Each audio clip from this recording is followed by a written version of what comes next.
ঘটনার সংবাদ পাওয়ার পরপরই আমাদের জেলার যিনি অভিভাবক রয়েছেন পুলিশ সুপার স্যারকে অবহিত করি। স্যার নিজেও ঘটনাস্থলে আসেন এবং আমরাও ঘটনাস্থলে দ্রুত চলে আসি।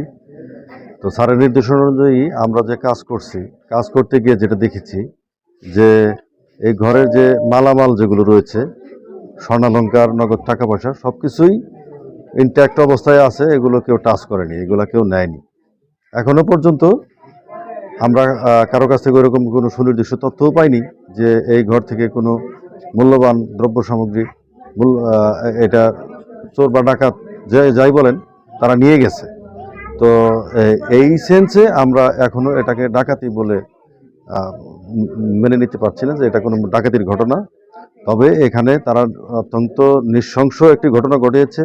এলোপাথারি কুপিয়েছে। পরিবারের 3 জন সদস্য গুরুতর আহত হয়, তার মধ্যে একজন পরবর্তীতে হাসপাতালে চিকিৎসাধীন অবস্থায় মারা গিয়েছে। আরেকজন এভার কেয়ার হসপিটালে আইসিইউতে মৃত্যুর সাথে পাঞ্জা লড়ছে। আর একজন তিনি চিকিৎসা নিয়ে বাড়ি ফিরতেছে বলে আমরা জানতে পেরেছি, এখনো বাড়িতে এসে পৌঁছায়নি। তো এই হলো সর্বশেষ পরিস্থিতি।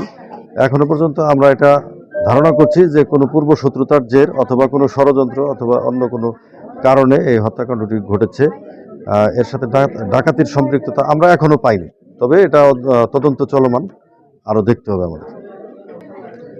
আমরা আমাদের জেলা পুলিশের একটা টিম অর্থাৎ কালীগঞ্জ থানা পুলিশ, একই সাথে আমাদের উলুখোলা ফাঁড়ির টিম এটা আছি।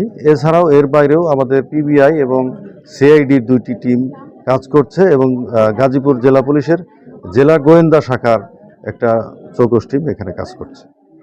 তবে আমি এই পরিবারের যে একজন কনিষ্ঠ সদস্য আছে, ওর বয়স 5-6 বছর হবে মেয়েটা।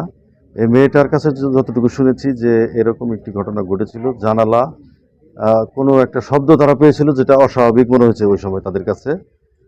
পরবর্তীতে আবার তারা এটাও ভাবছে যে হয়তো বা বিড়াল, ইঁদুর এরকম কিছু হতে পারে। না, ওরকম কোনো সিরিয়াস কোনো ঘটনা ঘটেনি। এখন যেহেতু একটা ঘটনা ঘটেছে সেহেতু সবাই এটার সাথে সম্পর্ক করে অতীতের কোনো সন্দেহজনক ঘটনাগুলোকে এখন গুরুত্ব সহকারে দেখতেছে, কিন্তু তখন এটা গুরুত্ব সহকারে দেখার মতো কিছু ছিল না।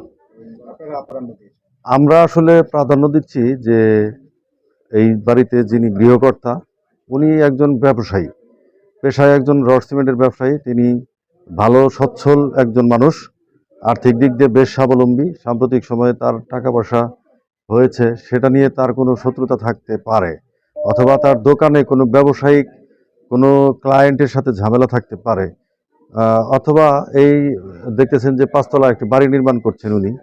এটা নির্মাণ করতে গিয়ে কারো সাথে কোনো সম্পর্কের অবনতি হতে পারে, জায়গা জমি সংক্রান্ত বিষয়ে কোনো সম্পর্কের অবনতি হতে পারে। এই সমস্ত বিষয়গুলো আমরা মাথায় নিয়েছি এবং একই সাথে আমরা একটা জিনিস শুনেছি যে তিনি 20 লক্ষ টাকা গত কয়েকদিন আগে এইখানে একটা সমিতি আছে, সেই সমিতি থেকে তুলেছে। সেই টাকাটা নেওয়ার জন্য তারা এসেছিল কিনা সেটাও আমরা তদন্ত করে দেখব। বাট আমরা প্রাথমিকভাবে জানতে পেরেছি যে ওই রকম টাকা পয়সা কিছু ঘরে ছিল না।